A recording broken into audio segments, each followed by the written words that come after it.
Ethnic Cleansing. The 2002 game was released on PC by white nationalist record label Resistance Records. Advertised as the most politically incorrect video game ever made, it certainly lived up to that moniker. The first-person shooter gives points to the player as he hunts down and kills various ethnic groups such as Black, Hispanic and Jewish characters. It plays off racial stereotypes by making black characters squeal like apes when shot. Your character of choosing for the game consists of a Nazi skinhead or a KKK Klansman. Skinhead music plays in the background as you battle through ghettos and slay various stereotyped caricatures of different races. Various offensive level bosses such as Big Nig crop up in your travels through this white power wonderland. In order to win the game, the player must kill the then Prime Minister of Israel, Ariel Sharon. Perhaps the most disturbing thing about the game is the perceived brainwashing agenda for potential players. The game has a dehumanising effect and is created to strengthen false stereotypes and enforce the idea that the white race is superior. No matter what age range video games are given, they are largely played by children. The makers of Ethnic Cleansing had this firmly in mind as they tried to corrupt young minds into a racist ideology. Polibius. Mythology, creepypasta, conspiracy or true story? The story of arcade game Polibius is half measures fascinating and half measures disturbing. As the tale goes, a strange video game system mysteriously appeared in the arcades of Portland, Oregon, America. The game quickly had droves of players stunned into a zen-like addiction. As the arcades closed their doors, strange men dressed in dark suits would take readings of the game. Much like the film The Last Starfighter, it was speculated that the game was a government recruitment tool for finding soldiers with the best mental abilities for war. But it wasn't just any game. You have been recruited by the Star League to defend the frontier against Zur and the Kodan Armada. Others speculated that the game was a mind-controlling experiment by the CIA in an off-branch of MKUltra.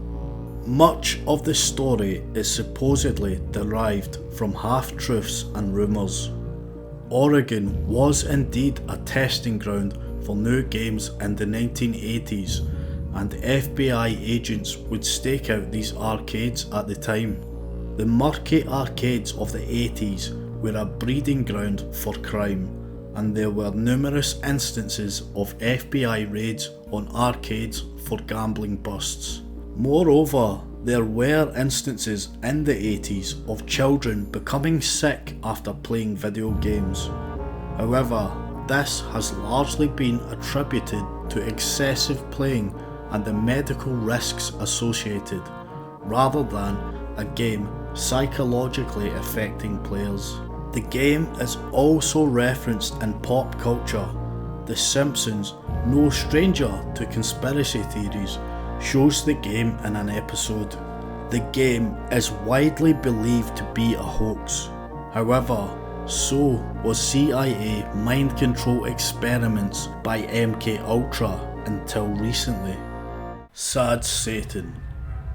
As you can expect from a game discovered on the dark web, Sad Satan is probably the most disturbing video game of all time. The anonymity of the deep web offers a haven for freedom and creativity. Sadly, however, the unfiltered discretion breeds seedy subcultures such as pedophilia and gore.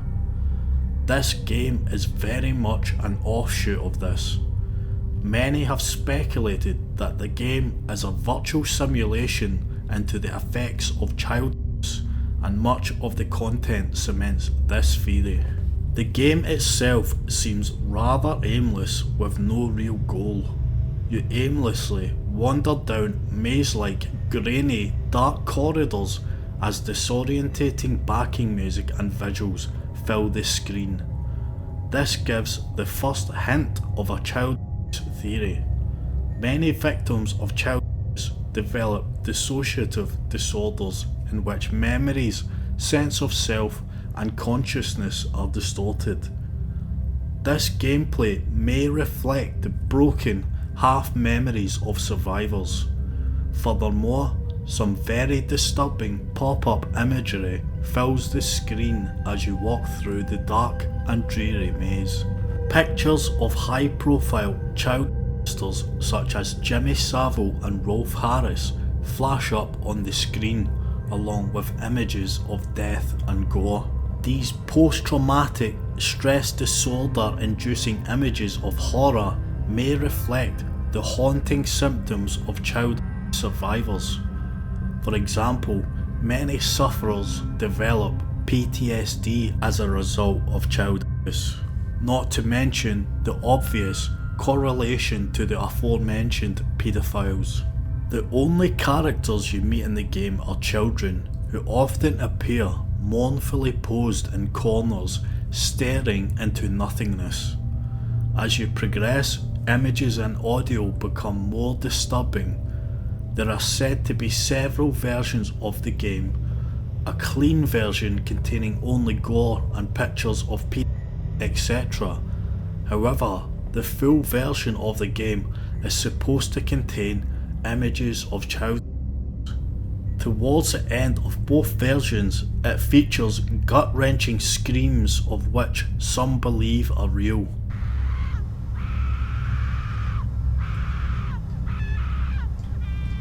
What the fuck, man? It is also worth noting that trying to access this game on the dark web can destroy your computer with viruses. The game has been said to have been created by Obscure Horror Corner channel on YouTube to garner publicity to their channel. However, the channel have denied this. Whether or not this is the case, the game is still incredibly disturbing, and people will draw their own conclusion as to the underlying themes. The Blue Whale game. What happens when Jigsaw meets Black Mirror? The Blue Whale suicide game is what happens.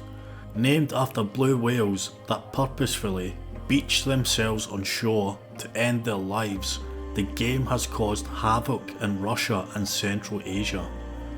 The game preys on the young, vulnerable, and those disillusioned with life. The aim of the game was to commit suicide, and the aim of the administrators was to manipulate the players into self-induced homicide. One of the masterminds of the game, Philip Budekin, was arrested in Russia for manipulating the suicides of at least 16 young girls. His arrest brought with it the sick rationale for the challenge. He described players as biological waste and claimed he was cleansing society of presumably weaker members.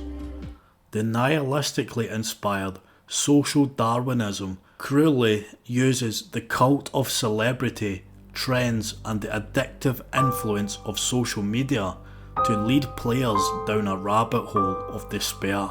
Interestingly and disturbingly, many of the players were beautiful young girls who were broken down like domestic abuse victims to be weaker and more subservient. Ran through social media, a player would contact an administrator and they would be sent tasks to complete. The game was said to last for 50 days with gradually more challenging daily tasks. Perhaps the most worrying thing about this game is the sophisticated psychological techniques used to screen and break down players. For example, players would be tasked with self-harming and sending proof to their blue whale contact.